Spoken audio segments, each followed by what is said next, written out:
Hey guys, this is my first video on this YouTube channel, and today I'll be talking about the dangers of ego. Now, I'm not going to be talking about ego as our typical societal understanding in the term of like, oh, I'm super arrogant, and the danger of that is people are not going to like me, right? So I guess it's like related to what I'm talking about, but those are not the consequences that I'm focusing on here. When I talk about ego, I refer to any I am statement. So this can be positive or negative, right? So your typical statements or the typical things that you might associate with ego naturally are like, I am smart, I am funny, I am likable. These are all ego statements, right? And um, that's pretty clear. And but this also counterintuitively applies to negative things as well. So I am dumb, I am ugly. We normally don't think of these things as ego statements, but they are because you are attaching that I am to them. Now, what is the problem with these types of things? What is the problem of this type of ego? Well, the problem really boils down to a couple of things, but one thing that I feel is especially problematic is that it prevents you from acting. Now, let me give you a couple examples to make this a little more clear. Let's say you're trying to learn how to code and you've never learned how to code before, so it's going to be kind of like you're starting fresh, things are going to be difficult. You're not going to get it right away, right? Because that's just not how learning new things works. Now, let's say you have an ego of I am smart. And this ego is very deeply baked inside of you. Growing up, everyone has told you you're smart. A lot of things have come easy to you. And you feel certain in terms of your ego with this. Now, this is not the same thing as confidence or self-esteem, but that's a topic for a different day. But what does that I am smart ego statement do in the case of you're trying to learn how to code and it's not going to be easy? Well, because learning to code is not going to be easy, and maybe you've tried it before, so your brain knows that or your mind knows that, your mind is going to subconsciously, like it's going to be hard for you to realize, but what your mind's going to do is one of the reasons it's going to keep you from coding, right? If you're having a hard time starting on that, let's say, one of the reasons that you're being kept from that is because your ego of I am smart is scared to get challenged.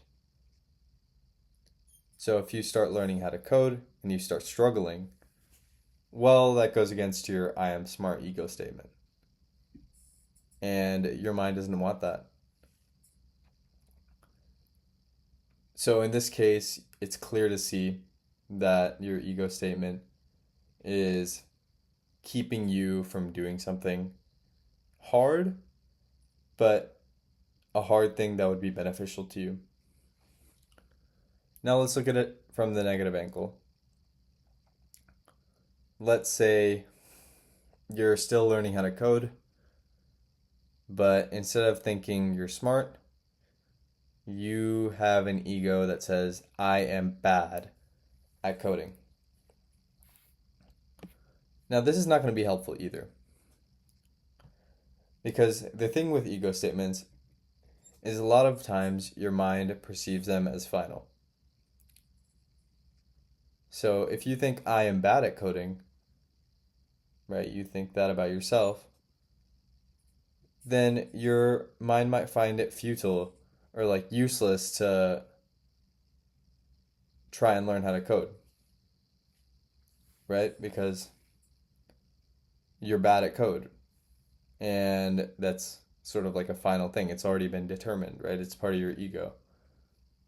And so why would you try and do something that you're quote unquote bad at?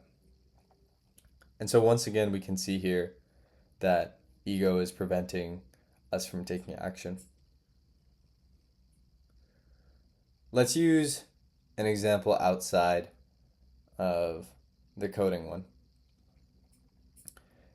I am a university student, so I see a lot of people that say things like, I'm too locked in to spend time with my friends, go out, or find a romantic partner, let's say. Now, if that really is the case, then I mean, good for you. I mean, you're making a conscious decision, and I respect that. But I would say that's the small minority of people. Most people in this bucket that I've run into oftentimes aren't really as locked in as they claim. They spend time doom scrolling, they spend time watching Netflix, they basically kill their time. And doom scrolling, like self help or productivity content, isn't necessarily any better. I mean, it's kind of like it's just like a way of convincing yourself that you're being productive when you're actually just doom scrolling. So what's going on here? What's going on here, right? You have created this ego for yourself of I am too good to spend time with my friends, go out, whatever it may be. And what is that ego actually doing for you? It's trying to protect you from discomfort, right? So let's think about this for a second.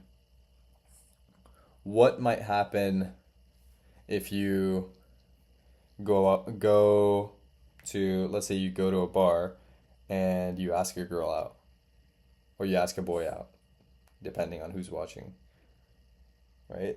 You might not be received so well, right? You might get rejected. Let's say you go out and try and hang out with a new group of friends, or maybe even the same old group of friends. Maybe subconsciously, what your ego is hiding from you is that you're worried that they might not want to spend time with you, right? So that's the function of ego. That's what ego is actually doing for us. Is it's trying to protect us from discomfort by wearing a mask. And whether that mask is positive or negative, the result is the same. We just don't act. So, what's the solution to this? I would say you can go halfway.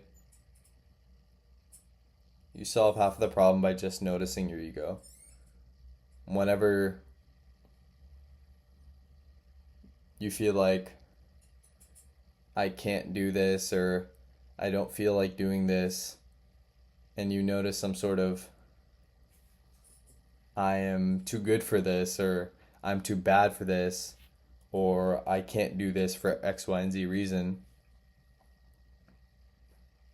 just see if there's any I am statement there and observe if it has any impact on your action. Just in noticing that I am statement or in noticing your ego, it'll lose a lot of its power. And a big thing that I want you guys to do to counteract the limiting effect that ego has on your life is when you notice that your ego is protecting you from some sort of discomfort, try and negotiate with it, right? If it's too strong, you don't have to, let's say it's keeping you from going out, right? You notice that your ego is telling you like I'm too good to go out with go out with my friends today. Take maybe a small step. Maybe you can just try and like FaceTime your friends or shoot them a text or do something smaller, right? Try and go a little bit of the way to fight against your ego and expand the scope of your life so you aren't being limited by this subconscious force preventing you from discomfort. There's a lot of other stuff with ego and identity that I definitely want to cover in other videos, but that's what I wanted to talk about for today. Thanks, guys.